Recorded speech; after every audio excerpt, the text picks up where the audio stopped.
Paul, here we go again. Busy in the transfer market so far, but is it fair to say that a lot of the work when it comes to those transfers was done a little bit earlier, tail end of last season, maybe towards the winter time? That's when you secured contracts for the players that were already here, and that allowed you to do what you're doing now.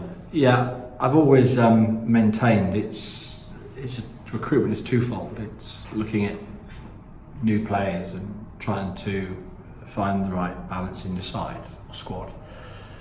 And that's what everyone looks at in the press, and that's how it's drummed up. But actually, it's just as important to secure the players that you want to keep with you, who are doing a good job and you see as part of the future also, because having them secured and motivated and directed in one direction gives you some context and gives you a base for your recruitment. So that's been something we've tried really hard for last year, and we managed to secure lots of our core part of our squad, and it's what goes unnoticed at times, but that's been a really important part that we've got now, very highly motivated and secure in terms of the contractual situation, but maybe not so secure in terms of if they got a shirt in the side or not, because there's lots of competition for places. So it started well into the winter last year when we were November time, December time, and now we've added some new players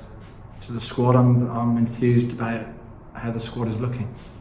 And I know that one of the things that you've always said is, no signing is a good signing until they've played and proved themselves. But some really promising talent that's been brought to the club. You must be delighted with the players that have come in so far: Regan, Paul, Joe Mason, Jordan Barry, Brendan Dickinson, Hiram Boateng. I mean, all players that in their own way have got quality and could prove to be wonderful signings. Could. We'll wait and see, but they tick a lot of boxes.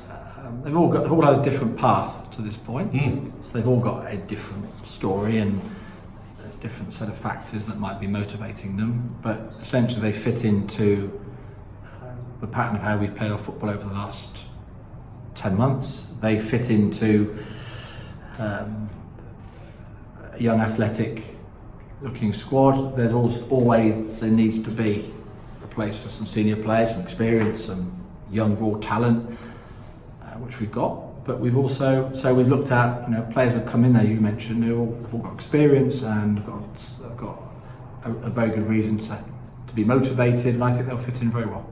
And Kieran Agard it's not a new signing, but to secure his services for the following season in League One is a real boost for you, for the squad, for the club.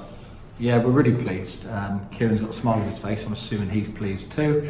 He's one of the players we weren't able to agree with during the season, but when you've been doing my job long enough, you realise that centre forwards are the anomaly at times, and it's a different marketplace. So I had no problem with that. Kieran did the job last year. No matter what happened over the last 18 months or so at the club, since he's been here, the ups and downs.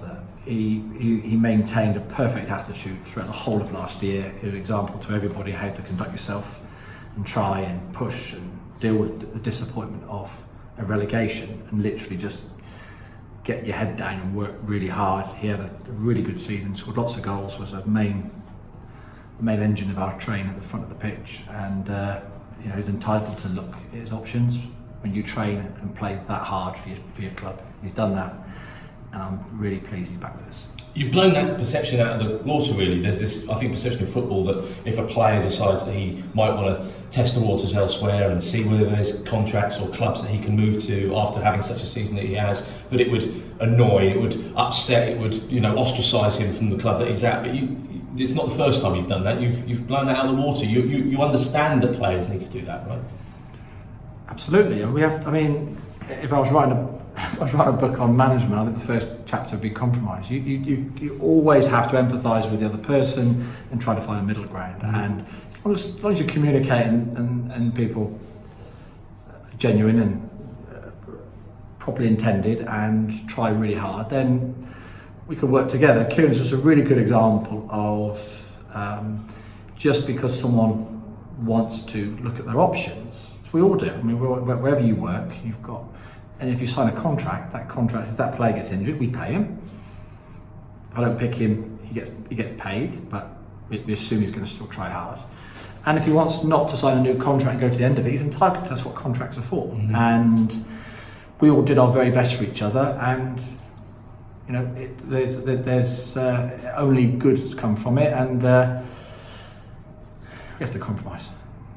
I wouldn't be doing my job if I didn't ask you about Chuck Zaniki, because I think, correct me if I'm wrong, he's still an MK Dons player until the end of June, so it's coming to very close where he's not an MK Dons player anymore. Do you know the future of Chuck Zaniki? I don't. We made him a good offer, a really good offer, a bit like Kieran earlier in the year. He had a really good attitude also. He did everything we asked of him. He played really well. He contributed to promotion. I can take no umbrage with someone who's contributed to success at the club. He had a contract, it finished. Well, it finishes this month. He's looking at his options, and he's a very talented player, and I don't blame him. If he'd wanted to stay, there was a contract for him. He's out there looking for an alternative, and he's entitled to do that, and I bear him no ill feeling whatsoever. I hope he finds a club which is in a contract somewhere which is palatable to us as well, which says his time here has been well spent, he's developed and progressed in his career, and he's got another position somewhere that's taken him forward. That's what I hope that he gets for him, and we'll be in touch with him and wish him the best, but he's not here today because that's what he's trying to do. I think I'd be surprised if he doesn't get what he wants, because he's a great age, he's a very talented player, he's done his bit. Don't forget, these players got relegated a year ago, and they've stayed, and they've got their head down, and they've listened to what I've asked of them, and they've played for the team, and they've done their bit. So whatever happens now is a positive. Whether it's a player like Chuck's or Kieran, or someone like Ryan Watson that's moved to Northampton, I'm delighted for all of them. They've all played really hard, tried their very best for the club, and the next step is a positive one.